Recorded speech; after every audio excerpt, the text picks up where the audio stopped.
Olá, está no ar mais um Vida em Condomínio. Você é síndico, corretor de imóveis, advogado ou simplesmente morador do condomínio? Esse é o seu canal para você tirar todas as suas dúvidas e conhecer um pouco mais sobre o mundo dos condomínios. Nessa série especial de 6 programas, vamos tratar hoje sobre as questões enviadas por você referente à convenção e regimento interno. Então, vamos dar início a mais um programa.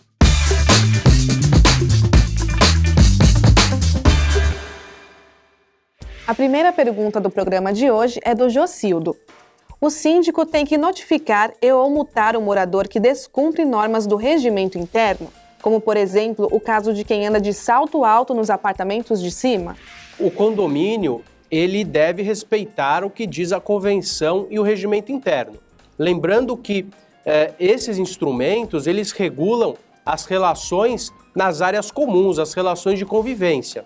Se existe uma perturbação, por exemplo, de uma pessoa, de uma mulher andando de salto, ou de uma criança brincando, ou andando de bicicleta, apenas entre unidades, o ideal é que esse problema seja resolvido sem interferência do síndico ou com esse síndico tentando auxiliar para resolver esse problema depois das partes tentarem se conciliar, porque senão fica muito difícil a função do síndico se ele tiver que resolver os problemas comuns, que é o que ele foi eleito com base no 1348 e tiver que resolver aqueles pormenores inerentes à vida individual de cada um. Logicamente que um caso de vazamento de ramal entre duas unidades, que elas não a resolvam, isso pode sim se tornar um problema comum, porque o vazamento não resolvido passa a virar um vazamento no de baixo, no outro e no outro. Então, nesse caso, o síndico ele acaba tendo que interferir. Também como no caso que você relatou, um problema de salto e depois o outro faz barulho, esse salto acaba interferindo, mas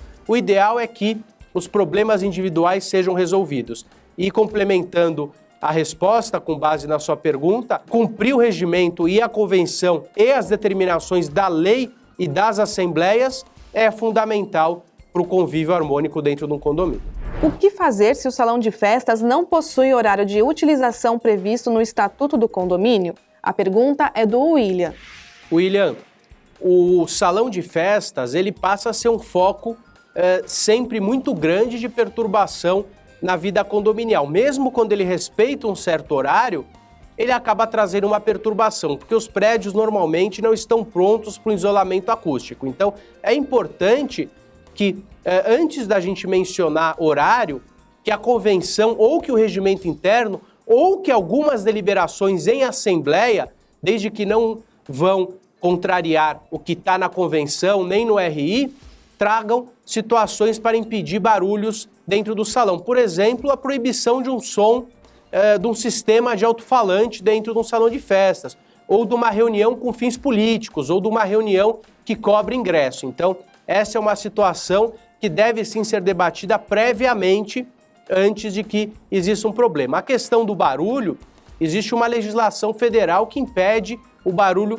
excessivo, mas eu entendo que o regimento interno ele deve sim ser modificado no seu caso, quando não existe uma previsão, para que fique claro o horário de funcionamento. Lembrando que com base no Código Civil, esse RI poderá ser modificado com maioria simples, caso não exista disposição em contrária na convenção. Então, a convenção pode estabelecer o quórum para alteração desse RI. Mas se a convenção nada dispuser a esse respeito, esse RI poderá ser alterado pelo voto da maioria simples do condomínio. Então, mais um motivo para que esse regimento interno seja adequado à necessidade do seu condomínio. A terceira pergunta é do Eliezer. Condôminos podem prestar serviços nos condomínios onde moram? Se não puder, onde está escrito isso? Qual é a lei? Então, a lei é a convenção do condomínio, a destinação que tem aquela edificação. Então, aquela edificação tem a destinação residencial. E o que traz o artigo 1335(2) do Código Civil? Que o condômino deve respeitar a destinação que tem aquele condomínio. Então, realizar uma atividade comercial foge da finalidade residencial de um condomínio. Essa é a limitação legal. A questão do condômino prestar serviço dentro do próprio condomínio, ele tem uma empresa e o condomínio contratá-lo para ele prestar serviço. naquele prédio. Não existe qualquer impedimento legal. Alguns condomínios entendem que isso é imoral, uma vez que ele é condômino e que seria um favorecimento, tá? Mas não existe nenhum impedimento legal. O que é importante é que isso seja feito, se o condomínio assim por bem entender, de forma clara, porque algumas vezes alguns prestadores são sim de empresas de pessoas que moram e os condôminos não sabem disso. Então, é importante que o condomínio estabeleça uma política, assim como toda empresa tem política para a contratação de familiares ou contratação de serviços de pessoas que ali laboram. A pergunta que encerra o programa de hoje é do Misael. Adesivos, insufilme e cortinas de várias cores podem ser caracterizados como alteração de fachada? Misael, a Justiça tem entendido que sim, em alguns casos, a colocação de cortina em insufilme, até mesmo a colocação numa sacada, por exemplo, de uma bicicleta pendurada, ou realizar um jardim suspenso naquele condomínio, pode caracterizar uma alteração da fachada. Então, por isso que o mais importante é que os condomínios façam isso de forma antecipada.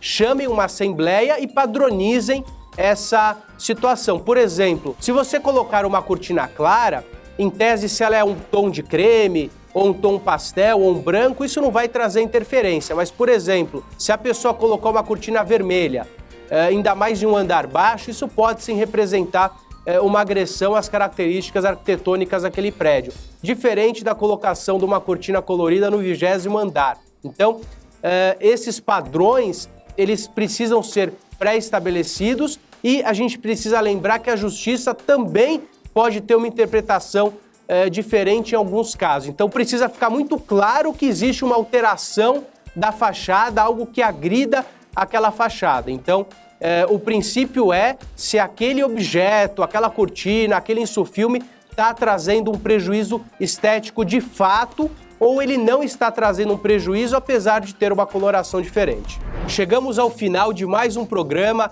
tema extremamente importante, Convenção de Condomínio e Regimento Interno. Agradeço a sua audiência, obrigado e até o próximo programa.